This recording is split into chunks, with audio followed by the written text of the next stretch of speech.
बढ़ते खबरों में आगे एक और ब्रेकिंग न्यूज आप तक पहुंचा रहे हैं। बड़ी जानकारी दिल्ली से, जहां बीजेपी नेता किरण चौधरी का बयान सामने आया है। उन्होंने कहा, कांग्रेस विधायकों पर हुई इस कार्रवाई को लेकर किरण चौधरी ने भी अपनी प्रतिक्रिया दी है। उन्होंने कहा, कार्रवाई भूपेंद्र हुड्डा पर करनी चाहिए थी। हुड्डा एजेंट बनकर बैठे थे, कार्रवाई क्यों नहीं की गई? तो किरण चौधरी ने सीधे निशाना भूपेंद्र हुड्डा पर साधा है। 5 विधायकों की निलंबन कार्रवाई को लेकर किरण चौधरी की तरफ से ये बयान सामने आया है, उनका रिएक्शन सामने आया है।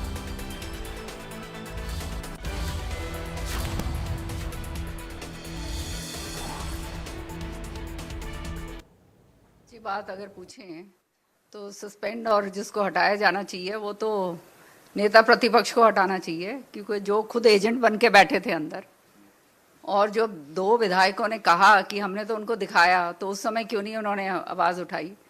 तो वो जो उनके साथ ना हो उनको तो ये ख़त्म करने पे तुले रहते हैं। और सच्चाई ये है, जिसके नेतृत्व के अंदर ये लगातार तीसरी बार ये काम हो रहा है, उसको हटाना चाहिए, उसको नोटिस देना चाहिए। तो ये कांग्रेस का तो असली जो मुखड़ा है ना, वो तो सामने आ ही रहा है कि जो करवाने वाला है उसके खिलाफ तो कार्रवाई होती नहीं है। ये शैली चौधरी और वो जो रेणु बाला कह रही हैं, बिल्कुल सत्य है। वो तो 2 भात नहीं इनको भांति, क्योंकि वो इनके गुट की नहीं है। तो ये तो जो इनके गुट का नहीं हो उसको जो है बाहर किस तरह से निकाला जाए, उस वही इनका हमेशा से रहा है। और मैं तो खुद इनकी इस बात की भुक्तभोगी हूँ, मैं तो जानती हूँ इन चीज़ों को। तो ये तो होना ही था कांग्रेस के अंदर, तो अब कुछ रहा नहीं है। जैसे मैंने आपको कहा कि जिम्मेदारी किसकी होती है? जिम्मेदारी तो जो नेता है उसकी होती है ना। तो इनके नेतृत्व के अंदर ये बार बार हो रहा है।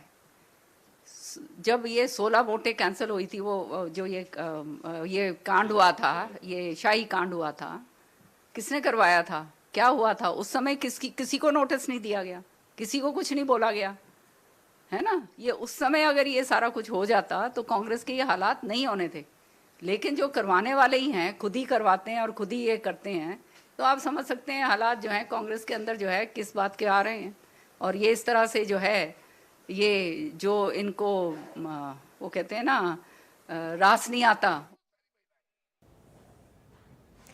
तो फिलहाल बुलेटिन में मेरे साथ बस इतना ही। प्रदेश की तमाम खबरों के लिए आप देखते रहिए इंडिया न्यूज हरियाणा।